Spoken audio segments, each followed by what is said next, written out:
Welcome to your weekly program, Bil-Ahdan, a show with an accent for those without one. We're talking, this is a post-shooting here in a high school in Florida, and a lot of debate about what should we do about it and how we get out of the grip of the National Rifle Association. I think some people will even characterize the National Rifle Association as a terrorist group, and been terrorized this nation for years. And our politicians are just caving in, so a lot of students took it on their hands, left their school and marched to Washington, D.C.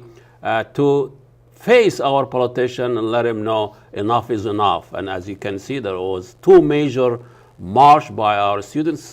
This 18, 20, this is probably one of the first time our young students are getting involved in politics and leaving the shopping malls and iPhones and whatever and get involved in politics. This is their life.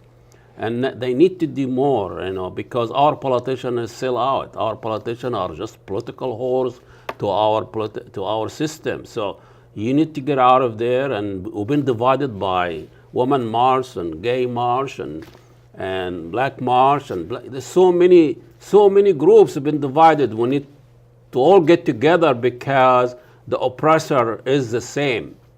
Anyway, so one of the crazy idea that come out from our president, our 45th, is arming the teachers.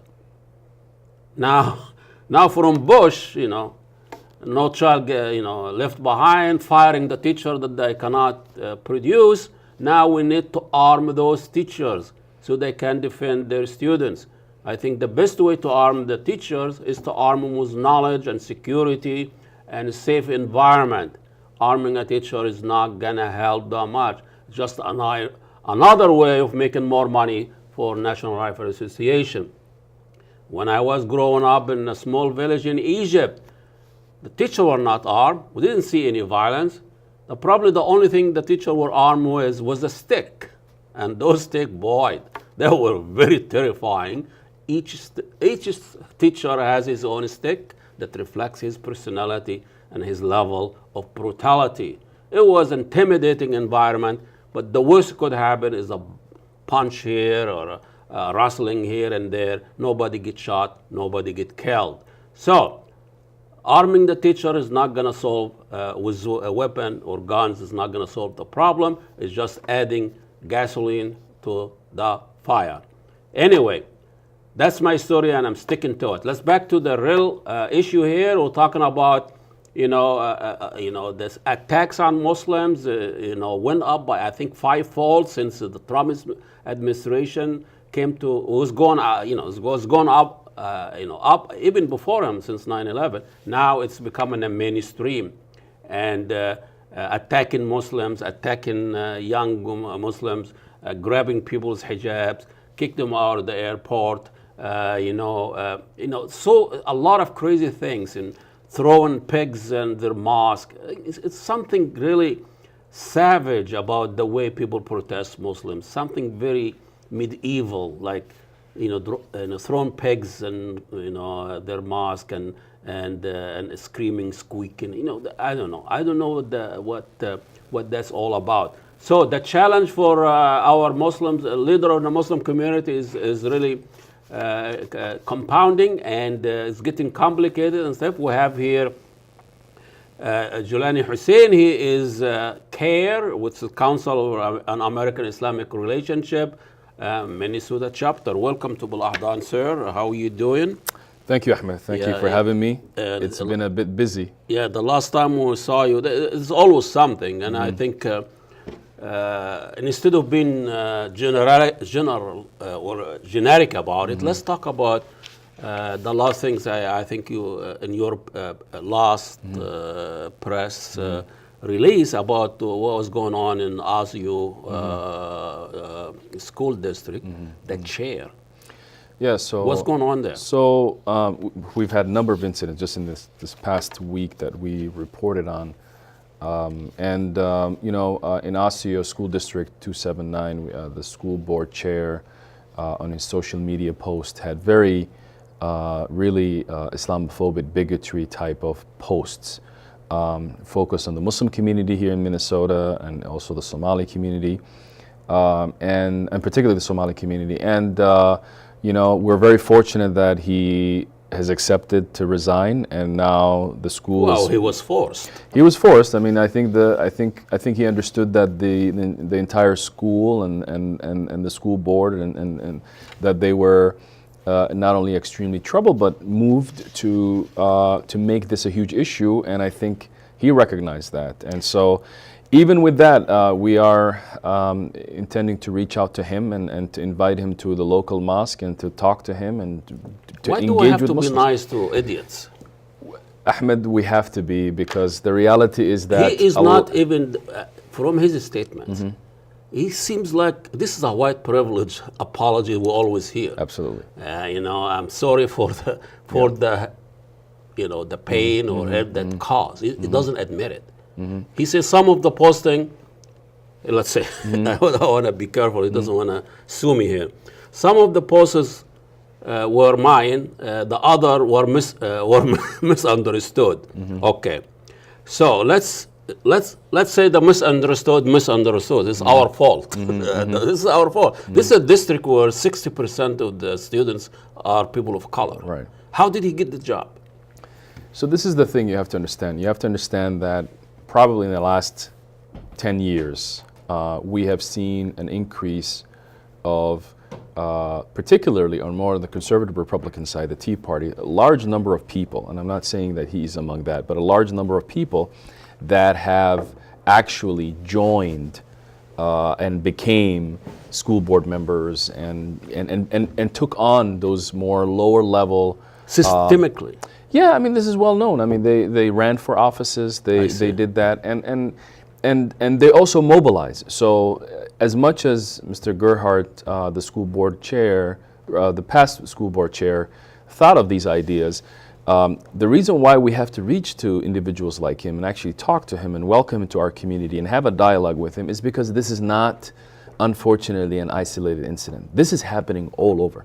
These thoughts and these misinformation. This is the one that got caught. He got caught, and he showed Yeah.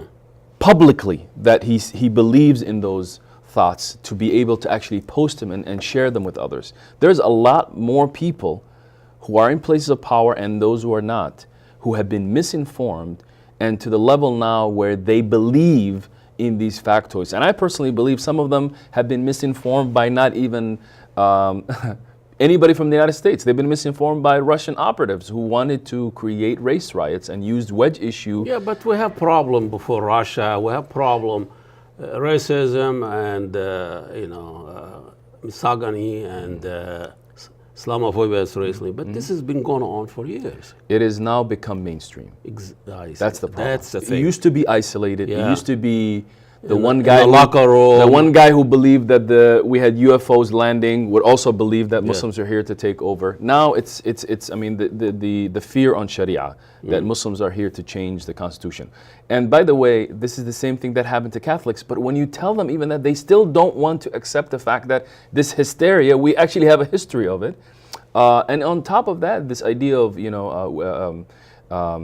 terrorism, labeling Muslims as the community to be feared, all of this has already existed, but now because of the 2016 election, it has become acceptable not only to mention it, but to actually run upon it.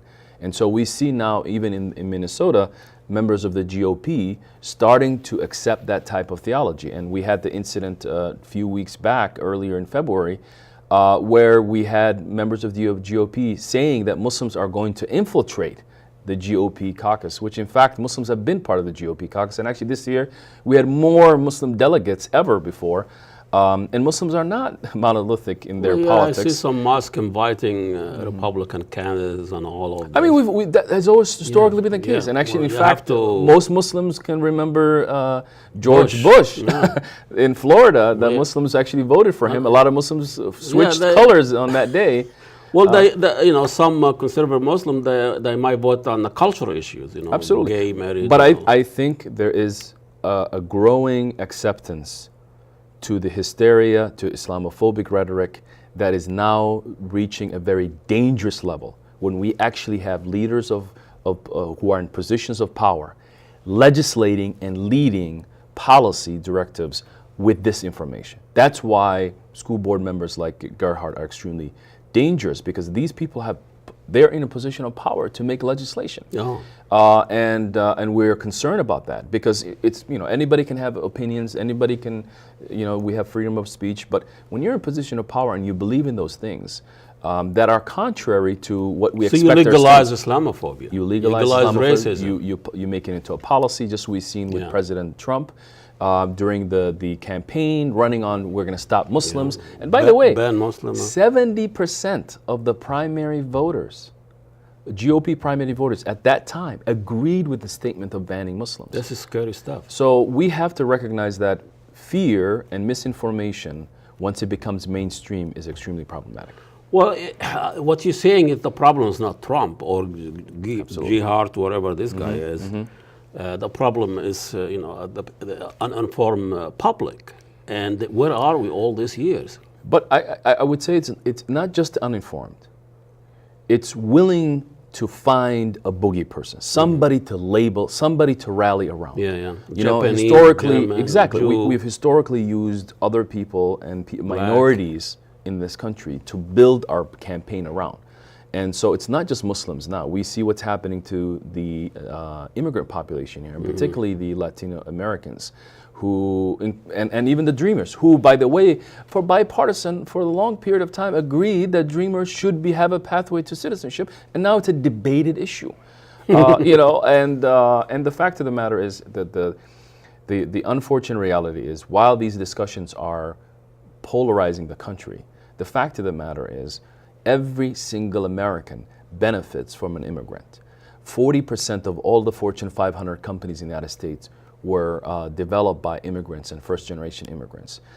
Today in Minnesota... But those are facts out, these are facts. There. These are facts. But the debate these days is not based on facts. It's based on feeling and fear. It's based on fake news. It's based on feelings. And it's based on preconceived stereotypes. I noticed lately, we're not going to sit there and become reactionary. When you just wait until something happens and then react to it and try to do something, take them to court, invite them to the mosque. Well, how about the things you could do, be proactive? I know now we are participating in mainstream issues. Yes. So one thing I recommend, and this is for your audience, is we have actually started end of 2016 and early 2016, we started a campaign calling upon 10,000 Minnesotans to join a campaign to advocate against and push against hate in the state. We want to train folks who are in our state to learn exactly how they can actually challenge, because we can't just have Muslims saying Muslims are not terrorists, Muslims are not this. And by the way, that frame is even wrong. Exactly, it's some kind of admission but in the it. But the problem is, Ahmed, is if you look at the history of the civil rights movement, Dr. King never really wanted to convince the KKK that it was okay to be black in this country. But his goal was to get the average American, that Protestant white male, to recognize civil rights was his issue. And so in order to push back against immigration issues today, supporting DACA, to push back against Islamophobia, we have to have the mainstream Americans who are sitting home today, maybe we've been watching this, to say, how can I be an advocate and how can I start to own these issues as my issue, as a way to progress American values and American inclusion. Isn't it, it's beyond now a civil rights issue, it's a human rights issue. Absolutely. Martin Luther King, when he started really become, has an impact and, move on from the dream, he start talking about Vietnam, talking about our bombing of colored people, not just in this country, outside. That's when he became dangerous and impact. So I know, isn't it the head of CAIR was arrested at Washington, D.C. last week? What's about that? What is happening here? Muslim leaders are recognized that in this space, as you mentioned in your opening, we have to come together. Communities have to come together. We have to fight each other's battles. Otherwise, we will never be able to. We'll be marching alone. Absolutely. Everybody's taken to Washington alone. Interfaith leaders across the country came together, protested last week, and not only protested, but did a sit-in in front of the Speaker of the House, Paul Ryan, and many Muslim leaders, including the Executive Director of CAIR, a very prominent, well-known imam in Dallas, Omar Suleiman, and many other faith leaders from different communities stood their ground, got arrested. And you know, if you put a black and white cover of it, that's the same thing that happened in the civil rights era. So we have to have the march on these issues, united front with communities coming together and recognizing that we have to start taking ownership. And it starts with little things. We forget that we have a school board member in ASIA who's seen this. We have to recognize that as a community we have to take ownership. Democracy is a participatory process. If you participate in it, you're part of it. If you don't participate in it, you're just only benefiting from the good things. And in most cases, you also are a silent accepting on everything bad that takes place. If you are not on the menu, you are on the table, right? Unfortunately, yes.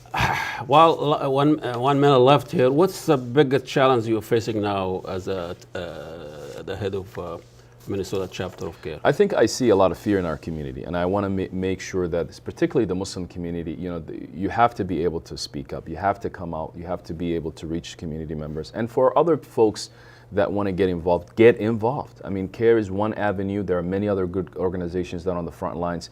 Get involved, participate, and you'll realize you can make an impact. I'll end with a quick story. I was in Bemidji last week, and I spoke to a group of people. There are a number of people who came to the event who even were there to organize against us. And I spoke to one gentleman who came to the event, who was misinformed, who actually was there to, you know, heckle my event and ask tough questions. And I met him outside that event at one of the mechanics, and we talked. And he said, listen, I have been misinformed, and I have only been operating with bad information. So we've got to reach to people, even people we think that are misinformed, even we think that they don't. How could you be misinformed? There's all this information out Unfortunately, there. that's the it's intellectual laziness. I mean, Ayatollah Google has the answer and has the information for everybody. You know, one last thing. I know 1 minute. I mean, CAIR is, when we look at AIPAC, you know, any politician want to be legitimized before he go to Washington. Once he win, before he goes to Washington, he go to AIPAC, and or he goes to Israel first. But some of our politicians even look at CAIR as a terrorist organization or supporting terrorists. This is an image issue there. No, it's what I call it is, once people want to discredit you, they have a reason why. And the reason why they want to discredit my organization and the organization that I work for is very simple. We are a threat to them. Literally. And how so? And we are a threat to them because we are alerting people, we are talking to people, we're educating people. And by the way, they are now, this idea of that, you know, terrorist organization alliance or anything like that, this is the same tactic used against the NAACP. And actually, fortunately for us, we don't get bombed. The NAACP offices used to get bombed. You know, it's improvement. It's an improvement, you know, and so I'm still alive, right? And so, you know, civil rights organizations like my organizations are going to get discredited because they see the impact that we have not only in their daily lives, but how we are changing the narratives, and that is why they want to keep. And by the way, we welcome it. Bring it on, because we're not giving up the work that we're doing. And trust me, every single time they call us what we're not, we get more supporters and we get more people from them who will listen to us. There's a lot of good people out there. Absolutely. Thank you so much, Jaylani Hussein. Thanks for having me. CAIR Minnesota chapter. CAIR is the Council on American-Islamic Relations. It's a civil rights organization and making sure that the rights of Muslims in this country are protected, and also Muslims are aware of those rights. I think this is our biggest challenge, as he said, that the Muslims themselves are not getting involved and not afraid to know their rights. And that concludes our show. We'll see you next week. Assalamu alaikum, and God bless you all. Okay.